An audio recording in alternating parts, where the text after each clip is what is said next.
పార్లమెంట్లో ఇండియా కూటమికి సంబంధించిన విపక్ష నేతలను 141 మందిని ఇక సస్పెండ్ చేయడాన్ని నిరసిస్తూ కాంగ్రెస్ పార్టీ దేశవ్యాప్తంగా ఆందోళనకు ధర్నాలకు దిగింది. ఇదే నేపథ్యంలో ఇందిరా పార్క్ దగ్గర కాంగ్రెస్ పార్టీ ఆధ్వర్యంలో ఇక ధర్నాకు దిగారు.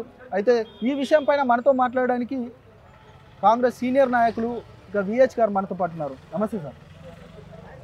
సార్ ఎట్లా చూస్తారు సార్ ఈ 141 మంది విపక్ష సభ్యులను, అందులో ఇండియా కూటమికి సంబంధించిన సభ్యులను సస్పెండ్ చేయడం ఎట్లా చూస్తారు?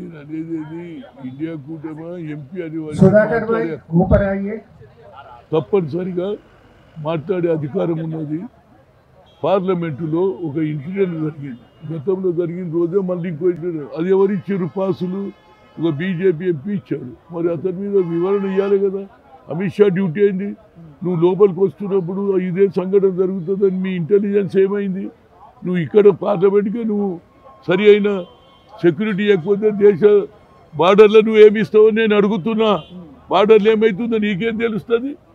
ఇవాళ ఇక్కడ పార్లమెంట్లో జరిగిందే నీకు తెలియకపోతే బార్డర్ దగ్గర ఏమైంది? దేశానికి ఇలాంటి హోమ్ మినిస్టర్ ఉండడం నాకు బాధగా ఉన్నది. ఎందుకంటే ఆయన ఎక్కువసేపు రాష్ట్రాలలో ప్రభుత్వాలను పడగొట్టడం, కొత్త ప్రభుత్వాలను తెచ్చుకోవడం జరుగుతుంది తప్పితే దేశంలో సెక్యూరిటీ గురించి ఆయన ఆలోచన లేదు. కాబట్టి ఇవాళ మేము అడుగుతున్నా, దానికి జవాబు చెప్పలేక 143 మందిని సస్పెండ్ చేసింది అనేది నా ఉద్దేశం. సార్ గతంలో చూసినాము, ఏదైతే రాహుల్ గాంధీ ఒక వ్యక్తిగత విషయాలపైన మోదీ పైన మాట్లాడారని ఆయనని సస్పెండ్ చేసిన పరిస్థితి కనబడింది. కానీ ఇంత పెద్ద ఇన్సిడెంట్ జరిగినా కూడా ఎట్లాంటి చర్యలు తీసుకుంటలేదు బీజేపీ అంటే మీరు ఏం చెప్తారు? చూడండి, ఆనాడే తెలిసిపోయింది రాహుల్ గాంధీ ఎలాంటి తప్పు చేయకపోతే సూరత్లో ఇచ్చిన ఒక కేసు మీద ఇమీడియట్గా జడ్జిమెంట్ రావడం, ఆ జడ్జిమెంట్ రావడంతో ఇమీడియట్గా ఢిల్లీకి రావడం, పార్లమెంట్ సెక్రటరీకి ఇవ్వడం, సస్పెండ్ చేసినప్పుడే అనుకున్నా.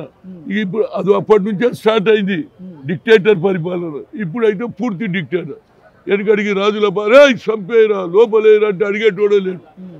మాట్లాడే గొంతును నొక్కేస్తున్నా అనేది ఇది నిదర్శనం. దాని గురించే ఇది సేవ్ డెమోక్రసీ. ఇక దళిత, ఆదివాసీ, ఇక గిరిజన యొక్క గొంతుగా పార్లమెంటు వ్యవస్థ ఉంటుంది. అట్లాంటి సిచ్యువేషన్స్లోనే ఎంపీలను సస్పెండ్ చేయడం అని అంటే దీన్ని ఎట్లా చూస్తారు మీరు? అసలు ఏమి డెమోక్రసీ లేదు. ఇక చూసేది ఏముందండి? పోయే కాలం వచ్చినప్పుడు ఏదన్నా చేసిపోతున్నాడు. పోతే ఇంత రాయి వేసిపోతాడు కదా. ఆ భయంతో ఇవన్నీ చేస్తుండే. ఎందుకంటే 2024లో ఆయన ప్రభుత్వం రాదు కనుక ఈ ఇండియా కూటమి వస్తుందని సోనియా గాంధీ, మల్లికార్జున్ ఖర్గే తీసుకున్న నిర్ణయం మీద వీళ్ళకి ఏడవుతుందని దాన్ని వీళ్ళు ఎలక్షన్లో వాడుకోడు. మరి నువ్వు చేసేది తప్ప కదా, దానికి వివరణ ఇవ్వాలనా లేదా? నువ్వు వివరణ ఇవ్వవు. 143 మంది సంతకం చేసినట్టే ఏమనాలి? సస్పెండ్ చేసింది అంటే అన్డెమోక్రటిక్. అంబేద్కర్ రాసిన రాజ్యాంగాన్ని తుంగలో తొక్కేస్తున్నది అర్థమవుతుంది అనేది నా ఉద్దేశం.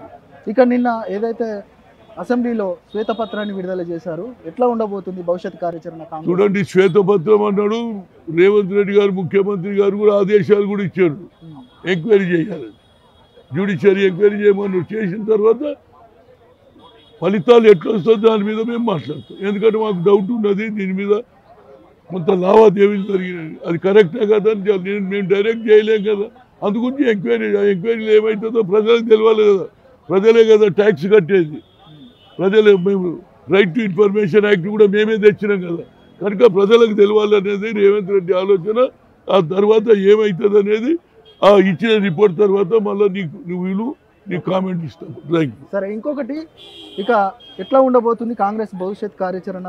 ఇప్పటికే ఆ ఇష్యూ పైన, ఈ అంశానికి సంబంధించి పూర్తిగా పార్లమెంట్ ఎలక్షన్స్ ఇంకో 3 నెలలు ఉన్న నేపథ్యంలో ఏం కాదయా, ప్రజలు ఎలక్షన్ కమిటీ టైం మీద చేస్తుంది. ఇది గ్రామాలలో ప్రచారం చేస్తాం, వాడవాడలలో ప్రచారం చేస్తాం, అందరికీ చెప్తాం ఇది అన్డెమోక్రటిక్.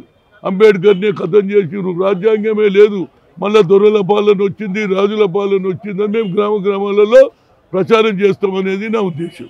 సార్, ఇంకోటి బీజేపీ వాళ్ళు చెప్తా ఉన్నారు, అసలు ఈ ఇష్యూ పైన మొత్తానికి చర్చ జరగకుండానే ఇక ఏదైతే విపక్ష కూటమి పారిపోయింది, ఇట్లాంటి తొందరపాటు నిర్ణయంతో ముందుకు వచ్చింది, అందుకే మేము సస్పెండ్ చేశామని.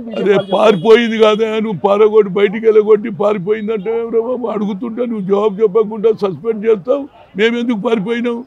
నువ్వే బయటికి వెళ్ళగొట్టినావు, అది ఇప్పుడు చెప్పు. నువ్వు మీరే వెళ్ళగొట్టిను, బయటికి సస్పెండ్ చేసిండ్రు. సస్పెండ్ చేస్తేనే కదా లోపలికి రాలేరు కదా.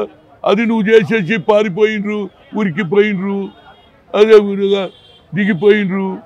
ఇవన్నీ పిల్లలు మాట్లాడినట్టున్న చిన్న పిల్లలు మాట్లాడుకున్నట్టుంది. అది వాళ్ళకు సమయం వచ్చింది. ప్రజలు ఇచ్చిన హామీలు ఏది పూర్తి చేయలే. అధికారంలో 10 ఏళ్ళు ఉన్న ఉద్యోగాలు కానీ, నిరుద్యోగులు కానీ, బ్లాక్ మనీ కానీ అన్నిట్లో ఫెయిలియర్ అయింది. కాబట్టి లాస్ట్ ట్రంప్ గారు బెదిరించి ఓట్లు తీసుకోవాలని చూస్తుడు. ప్రజలు భయపడేటోళ్ళు గారు.